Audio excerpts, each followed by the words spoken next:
Welcome back to the channel. Thank you guys for hanging with me on this Sunday. And as we are getting into July, I want to give you not necessarily my top 5 baits because they're all top waters and that's typically what I'm going to do in the month of July, but more so what I try to look for and basically how I like to fish and what are my secondary options, because I think most baits that you're going to throw are not going to work and you got to have some alternating options when you get around some cover that's been getting hit a lot. So the month of July, fish are really kind of just dispersing all over your lake, and you're going to find that really bass can be anywhere. The stuff that you typically don't fish most of the year, like those docks that are way away from a creek channel, nowhere near the main river channel. Most of them are in like 3 to 4 feet of water. If you have a lot of shade, like big docks that are just lots of surface area of shade,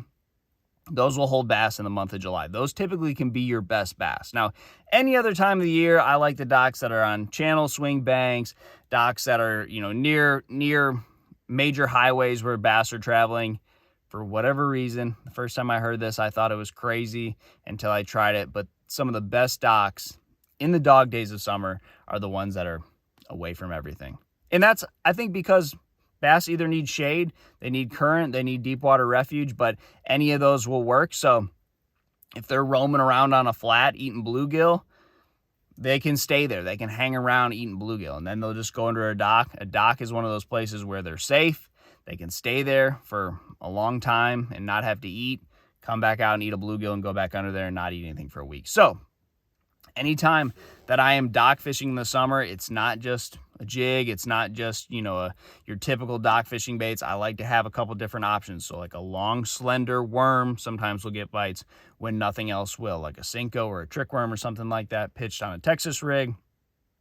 Depending on how your lake sets up, a wacky rig's always a great dock bait, but if you have a bunch of chopped up grass or muck or, big fish that you're afraid to try to wrestle them out of there with a spinning rod, I think it's important to have, a lot of different Texas rig type baits. So that Senko rigged up Texas style and with a, Texas rig is a lot better of an option. And I think bass see a lot of those wacky rig baits. So a wacky rig, probably your easiest bait to skip under there, but if you can learn how to skip that same bait rigged up Texas rigged, it's going to do, it's going to be similar action, the same profile, and then it's going to be in a way that the bass never see. So get good at doing that, because I think that will get you a lot of bites. Now, they may bite a jig.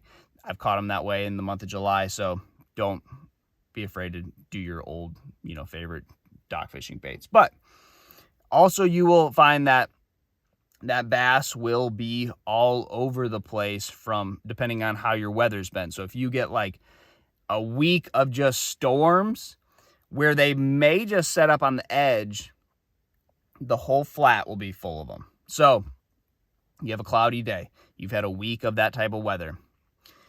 The best way to fish a big flat like that is with a jerkbait or with a top water, depending on how much water is above their head. So if it's a little bit deeper, like 7 or 8 foot, jerkbait is great for that. Now, if you have a 4 foot, maybe there's a bunch of grass or something, a top water spook, great way to cover a bunch of water. A buzz bait is a great way to cover a bunch of water. So that's something that I find happens a lot when you get into these months where you're just going to have that pressure system rolling every day, that little storm rolling every day.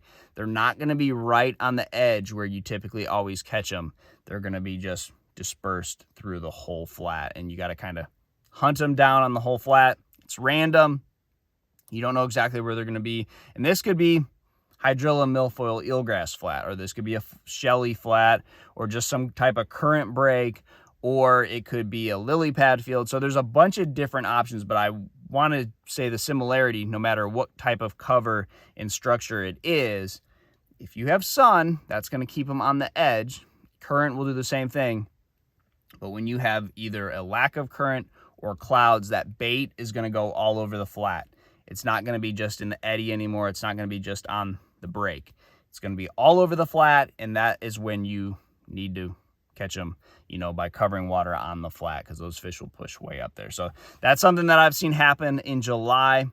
Now, a lot of your secondary creek channels and your secondary river channel, if you have anything that's on the backside of your main river channel. So what typically happens is you'll have your main river channel and then you'll have something breaking it up like a big island or a bar. On the backside of that is where you can find a lot of fish later in the month. And I don't know, those are fish that come out of the main river channel, went up on the flat and just trickled off the other side. Not sure how this happens, but it's definitely something to check as you get into the later months. Now, if you have a big highland reservoir with steep banks and deep water, it's going to be a little bit different. You know, you're going to have brim spawning all throughout the summer in the hot water. Running a brim spawn pattern is typically something I want to look for this time of year on highland lakes, but that's it. Top water, you know, you're still going to have flipping bites if you have enough shade and cover for that, but it's a lot of top water fishing for me in the month of July. I feel like that's your best chance at catching quality. So try that, guys. Good luck to you, and I'll see you on the water.